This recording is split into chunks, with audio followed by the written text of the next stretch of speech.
একজন চরিত্রহীন মানুষকে আপনি শত চেষ্টা করেও সুপথে ফিরে আনতে পারবেন না। যদি আপনি পেরেছেন বলে মনে করে থাকেন তাহলে আমি বলবো সেটি আপনার ভুল ধারণা। কারণ তার এই সুপথে ফিরে আসাটা সাময়িকের জন্য, এটি সার্বক্ষণিকের জন্য নয়। তাকে যদি আপনি মক্কার ইমামও বানিয়ে দেন তারপরেও সম্ভব না।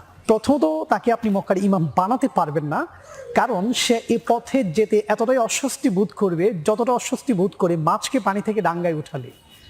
দ্বিতীয়ত যদি আপনি তাকে জোর করে, বাধ্য করে, ভয় দেখিয়ে মক্কার ইমাম বানিয়েও দেন তাহলেও তাকে পরিপূর্ণভাবে সুপথে ফিরে আনতে পারবেন না। যখনই সুযোগ পাবে তখনই সে খারাপের সুযোগ নেবে, অর্থাৎ তার চরিত্রের যে চরিত্রহীনতার দিকটি আছে তার প্রতিফলন সে ঘটাবেই। এর কারণ কি? এর কারণ জানতে হলে আপনাকে দুটো টার্ম জানতে হবে। একটা হলো কনসাস মাইন্ড, আর একটা হলো আপনার সাবকনসাস মাইন্ড। এখন আসা যাক কনসাস মাইন্ড কোনটি।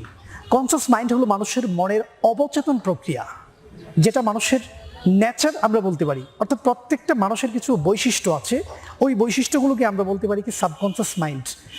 আমি যদি এটাকে আরো সহজ করে বলি, সহজাত প্রবৃত্তি, বাংলায় যদি আমরা এটাকে বলতে চাই বলতে পারি সহজাত প্রবৃত্তি। অর্থাৎ মানুষের যেই আচরণটি মানুষের একান্তই ব্যক্তিগত, প্রত্যেকের নিজের ভিতরে কিছু ব্যক্তিগত কিছু আচরণ আছে, আমার ভিতরে আছে, আপনার ভিতরেও আছে, ওই আচরণগুলোকে আমরা বলি কি সাবকনসাস মাইন্ড। এটা মানুষের মনের অজান্তেই চলে আসে। আমি আপনাদের সামনে কথা বলতেছি এখন, এটা কিন্তু কনসাস মাইন্ডে কথা বলতেছি। হ্যাঁ, যে আমি মিডিয়ার সামনে কথা বলতেছি কিংবা আমি স্টুডেন্টদের উদ্দেশ্যে কথা বলছি, এটা কিন্তু আমার কনসাস মাইন্ড। বাট আমি যখন ফ্রেন্ডদের সাথে কথা বলবো, আচরণ করবো, তখন কিন্তু আমার মাইন্ড কিন্তু কনসাস থাকবে না। তখন কিন্তু আমার অরিজিনাল যে অ্যাটিটিউড যেটা আছে ওইটা কিন্তু চলে আসবে, ওইটা কিন্তু সাবকনসাস মাইন্ড।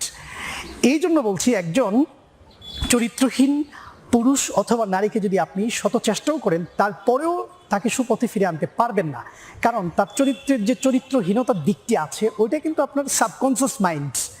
আর আপনি যে তাকে জোর করে ইমাম বানিয়ে দিলেন মক্কার, এটা কিন্তু তার কনসাস মাইন্ড, যে সে একটি কারণে একটি স্টেজে আছে এবং দেখা যায় কি এই কাজটি যদি না করে, মানে সে যদি ভালো না থাকে, তখন কিন্তু আপনার দেখা যাবে কি তার ক্ষতি হবে।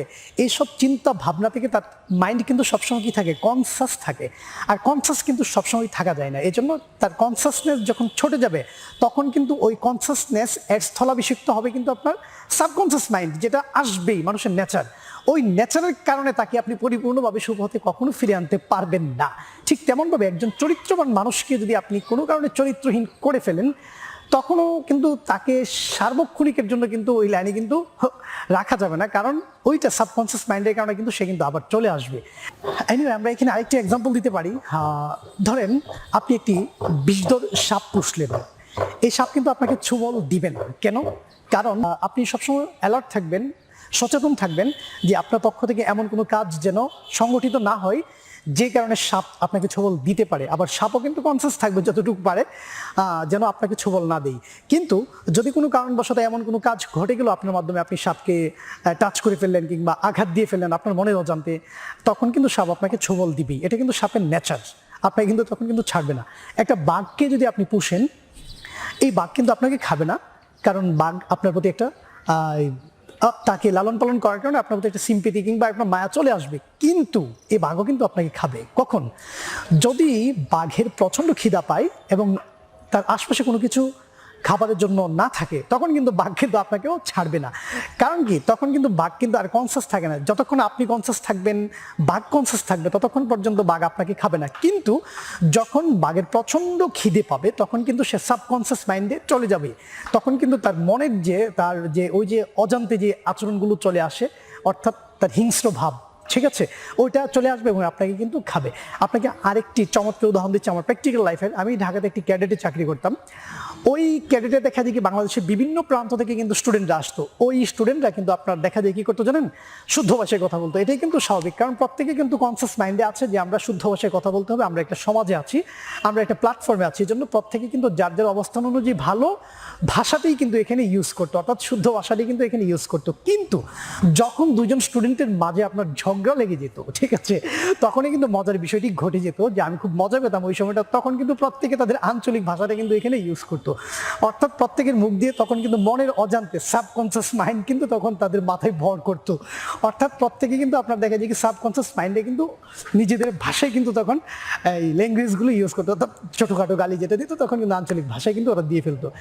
এবার আসা যাক মূল কথাই, কেন এতক্ষণ কনসিয়াস মাইন্ড এবং সাবকনসিয়াস মাইন্ড নিয়ে কথা বললাম। আশা করি কনসিয়াস মাইন্ড এবং সাবকনসিয়াস মাইন্ড সম্পর্কে আপনাদের একটা ক্লিয়ার কনসেপশন কিন্তু তৈরি হয়ে গেল। এবার আমরা যে ভুলটা করে থাকি ইংরেজি শিক্ষার ক্ষেত্রে, আমরা যে ভুলটি করে থাকি সেটি হলো দেখা যায় কি আমরা প্রত্যেকে কনসিয়াস মাইন্ডে আমরা ইংরেজি শিখতে যাই, যেটা আদৌ সম্ভব না। আপনি কনসিয়াস মাইন্ডে সারাদিন থাকেন যে আপনাকে গ্রামার পড়তে হবে, রুলস পড়তে হবে, সঠিকভাবে দেখা যায় কি সিনোনিম পড়তে হবে, অ্যান্টোনিম পড়তে হবে, এই সেই সারাদিন কিন্তু আমাদের মাইন্ড কিন্তু কনসিয়াস যে আমাকে এই ভাষাটি শিখতে হবে, এইভাবে শিখতে হবে। যার কারণে ইংরেজি ভাষা প্রপারলি আর আমাদের কখনো শিক্ষা হয়ে ওঠে না। ইংরেজি ভাষা শিখতে গেলে আপনাকে যে জিনিসটি করতে হবে, এই যে এতক্ষণ বললাম যে সাবকনসিয়াস মাইন্ড আপনাকে তৈরি করতে হবে। যতক্ষণ পর্যন্ত আপনি সাবকনসিয়াস মাইন্ড তৈরি করতে না পেরেছেন ততক্ষণ পর্যন্ত আপনার পক্ষে ইংরেজি প্রপারলি শেখা সম্ভব না। এখন এই সাবকনসিয়াস মাইন্ড কিভাবে তৈরি করে, কারণ এই ভাষাটি তো আমাদের নিজেদের না, তো ইচ্ছে করলেও কিন্তু আমি দেখা যায় কি সাবকনসিয়াস মাইন্ড তৈরি করতে পারবো না। সুতরাং সাবকনসিয়াস মাইন্ড তৈরি করার জন্য আমার সাবকনসিয়াস ভাবেই কিছু উপায় অবলম্বন করতে হবে। এই উপায় অনেকগুলো আছে, এর মধ্যে আমি আপনাদের সামনে 2টা কার্যকরী উপায় শেয়ার করব। যদি এই 2টা উপায় আমরা অবলম্বন করতে পারি, আমি শিওর আপনারা খুব ভালো করে সাবকনসিয়াস মাইন্ড তৈরি করতে পারবেন এবং আপনারা ইংরেজি শিখে ফেলতে পারবেন। তো 1 নম্বর উপায় কি, সাবকনসিয়াস মাইন্ড এর পরিবেশ তৈরি করার জন্য 1 নাম্বার যে উপায়, সবচেয়ে বড় কার্যকরী একটি উপায় যেটা, সেটা হলো দেখা যায় কি আপনার ফরেনারদের সাথে কথা বলতে হবে, বিদেশিদের সাথে কথা বলতে হবে। এইবার কিন্তু কিভাবে যে এখানে সাবকনসিয়াস মাইন্ডে কিভাবে তৈরি হবে, ধরেন আমি একজন বিদেশিদের সাথে কথা বলতেছি, আমার এখন প্রচণ্ড পানির পিপাসা পেয়েছে, তখন কিন্তু আমি তাকে যদি বলি যে আমাকে 1 গ্লাস পানি দেন বাঁচার জন্য, আমি না হয় মারা যাব, তখন কিন্তু এই কথাটাকে আমি বাংলায় বলবো না কিন্তু, কারণ আমি বাংলায় যতই চিল্লাচিল্লি করি, যতই চাপাচাপি করি, সে কিন্তু বুঝবে না আমাকে। কিন্তু তখন আমি মনের অজান্তে কিন্তু আমার মুখ দিয়ে তখন কিন্তু ইংরেজি যাই পারি বেরিয়ে কিন্তু আসবে, তখন কিন্তু আমার মাথায় কিন্তু গ্রামার থাকবে না, আর এখানে সিনোনিম অ্যান্টোনিম কি, এখানে আসলে কতটুকু আমার পাংচুয়েশন মার্ক কি হলো না হলো, এই কোনো কিছু কিন্তু আমার মাথায় থাকবে না। তখন কিন্তু আমার তার সাথে উদ্দেশ্যটা কি, যে আমি আমার প্রচণ্ড পানির প্রয়োজন, ঠিক আছে, এই জিনিসটা কিন্তু তাকে আমার বোঝানোর উদ্দেশ্য, আর তখন কিন্তু আমার মনের অজান্তে কিন্তু শব্দগুলো গড়গড় করে বেরিয়ে আসবে। এইটা হলো আপনার দেখা যায় কি একটা সাবকনসিয়াস মাইন্ড। এই জন্য আমি বলছি আপনাকে একজন বিদেশির সাথে অবশ্যই কথা বলতে হবে, একজনকে অনেকগুলো বিদেশির সাথে আপনাকে কথা বলতে হবে। যখন বিদেশিদের সাথে কথা বলবেন তখন কিন্তু আলটিমেটলি আপনার মনের অজান্তেই আপনার সাবকনসিয়াস মাইন্ড তৈরি হয়ে যাবে। এখন আপনি বলতে পারেন যে আমি বিদেশিদের সাথে কিভাবে কথা বলবো, এই ইন্টারনেটের যুগে এই কথাটি একটা হাস্যকর প্রশ্ন। আপনি হোয়াটসঅ্যাপ, ইমো, মেসেঞ্জার, ভাইবার কত ধরনের অ্যাপস আমরা দেখা যায় কি ইউজ করি, তবে আমি 2-3টে অ্যাপসের কথা আপনাদের সাথে শেয়ার করব এই টিউটোরিয়াল না, পরবর্তী টিউটোরিয়ালে, যে এই অ্যাপসগুলো কীভাবে ইনস্টল করতে হয় এবং এগুলো কীভাবে ব্যবহার করতে হয়। ওই অ্যাপসগুলো হলো শুধুমাত্র ইংরেজিতে কথা বলার জন্য। আপনি যখন একজনকে ফোন দিবেন সরাসরি চলে যাবে, যে রিসিভ করবে সেও আপনার মতো একজন দেখা যায় কি সাবকনসিয়াস মাইন্ড খুঁজতেছে, ঠিক আছে, অর্থাৎ ইংরেজিতে কথা বলার জন্য লোক খুঁজতেছে, সে বাংলায় কথা বলবে না কিংবা অন্য কোনো ভাষায় কথা বলবে না। এখন এইটা নিয়ে আমি পরবর্তীতে আপনাদের সাথে একটা টিউটোরিয়াল তৈরি করবো, কারণ এই টিউটোরিয়ালটি এখানে বললে অনেক লম্বা হয়ে যাবে। আমরা এই একটা উপায় প্রথম শেয়ার করলাম আপনাদের সাথে ইংরেজি ভাষা শেখার, সাবকনসিয়াস মাইন্ড তৈরি করার জন্য। দ্বিতীয় আরেকটি সবচেয়ে বড় কার্যকরী উপায় যেটি, সেটি হলো দেখা যায় কি মিডিয়া, অর্থাৎ মুভি, ফিল্ম বলেন কিংবা সিরিয়াল বলেন, কার্টুন বলেন, যেটাই বলেন সেটা ইংলিশে যদি দেখেন কিভাবে। আজকে যদি আমি আপনাকে জিজ্ঞেস করি যে বাংলাদেশের ম্যাক্সিমাম মানুষ কিন্তু আমরা হিন্দি ভাষা পারি, তো এখন যদি আপনাকে জিজ্ঞেস করি যে হিন্দি ভাষাটা আপনি কিভাবে পারেন, বাংলাদেশের কোনো প্রতিষ্ঠানের সিলেবাসে তো হিন্দি ভাষা নেই, তারপর কোনো মাদ্রাসার সিলেবাসও দেখা যায় কি হিন্দি ভাষা নেই, তারপরেও আমরা প্রত্যেকে হিন্দি পারি কিভাবে? প্রত্যেকে কিন্তু আমরা অ্যান্সার দিব মনের অজান্তে, আমরা এটা শিখে ফেলেছি কিভাবে, হিন্দি মুভি দেখে, হিন্দি কার্টুন, সিরিয়াল, এইসব বিষয় দেখে দেখা যায় কি আমরা হিন্দি ভাষা মনের অজান্তেই কিন্তু শিখে ফেলেছি। এটা কিন্তু আমাদের একটি বিদেশি ভাষা, তারপরে কিন্তু আমরা শিখে ফেলেছি। ঠিক সেমভাবে আপনি মিডিয়া ব্যবহার করে, ইংলিশ মুভি দেখে, ইংলিশ কার্টুন দেখে, ইংলিশ নিউজ দেখে, ইংলিশ সিরিয়াল দেখে, এইসব বিষয় দেখে দেখে আপনি মনের অজান্তেই কিন্তু দেখা যায় কি ইংলিশ ভাষাটা শিখে ফেলতে পারেন। এছাড়া ওইভাবে কনসিয়াস মাইন্ডে ইংরেজি ভাষা শেখাটা অনেক কঠিন। আমি আপনাদের সাথে যে 2টি বিষয় শেয়ার করেছি, সবচেয়ে কার্যকরী উপায়, আপনি জাস্ট 3টা মাস দেখা যায় কি এখানে প্র্যাকটিস করেন।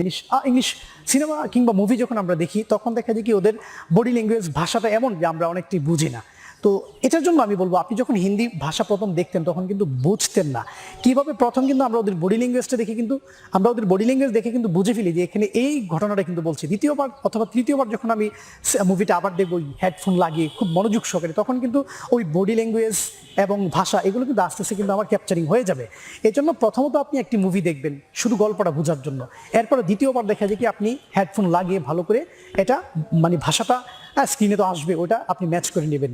তৃতীয়বার অর্থাৎ একটা মুভিকে আপনি 3বার 4বার করে দেখেন, আপনি আলটিমেটলি কিন্তু ওদের বডি ল্যাঙ্গুয়েজ ভাষা সব কিন্তু ক্যাপচার হয়ে যাবে।